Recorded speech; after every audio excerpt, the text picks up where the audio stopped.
For richer or poorer, in sickness and in health, till death do us part. We all recognize these words, and many of us, this is part of the future we envision. But our path to the altar is different than generations before. Get this. According to eHarmony Canada, online dating stats show that 20% of those currently in committed relationships began the relationship online. While our parents likely met through mutual friends, work, or religious groups, our generation is approaching things very differently.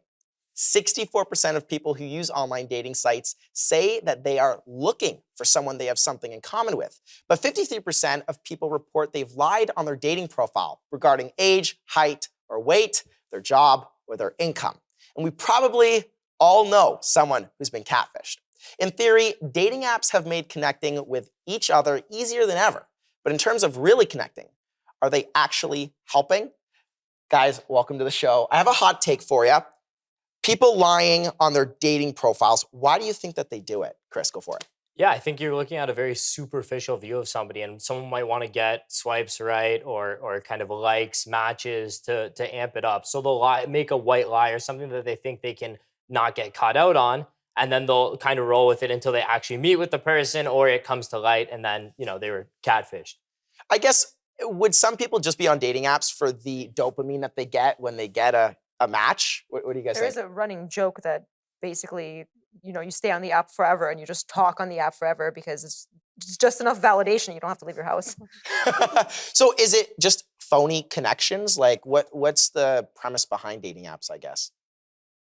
I guess it works for some people, but I agree with Bianca. It's just, kind of superficial. You don't really know who you're meeting or what their overall premise is in using that app. So and going back to the lying thing, I mean, like, people lie even if I met somebody through a mutual friend, chances are they're going to lie to me about their income or their preferences or whatever on the first date. So regardless, the lying thing is going to happen all across the board.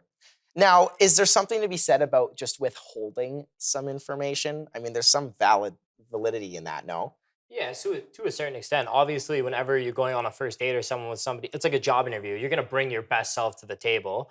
But I think there's a fine line between like lying about something objective. Like if on my Tinder profile I had that I was 6'5", that would be that'd be a lie. Now, okay, I gotta ask, have you guys ever used a dating app? Yeah. All of you have? Okay, interesting. Let's see what Sherry Campbell. All right, Sherry Campbell, I sat down with Sherry, a registered psychotherapist, to ask her the same question. Let's see what stood out to you guys after this one. Do you think online dating has changed our expectations in a relationship? I think online dating is forcing us to really pay attention to what we want in a relationship. I think we're realizing that we have to, meet the person as soon as possible, because you don't know online what is real and what is not. Right. Some people go online with the intention of high integrity and being honest, and this is me, and others may be presenting who they think you want them to be. There's a lot of assumptions that we can make until we meet face to face. Now, what would you guys say stood out to you in that interview? Like, what are some thoughts, Chris? So it's funny. The one thing that stood out to me, she said you should get to meet the person as soon as possible. And obviously, as a man, I understand where she's coming from, having like a male perspective on it.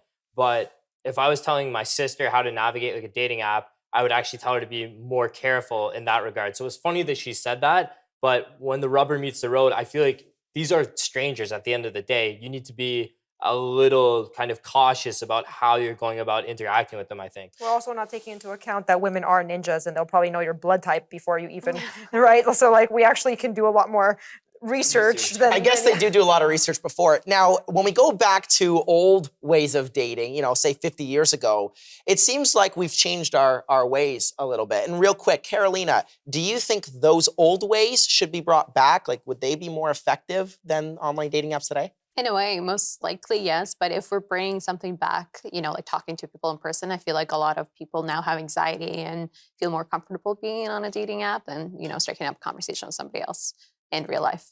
But Chris, would you strike a conversation with somebody on a dating app out of just trying to build a relationship? Not really. Honestly, like the best relationships I've had have been all through actual meeting someone in person, through a mutual space, whether that's out at like a bar, restaurant, or even at something like rec league soccer or whatever. The world, I'ma rule the world.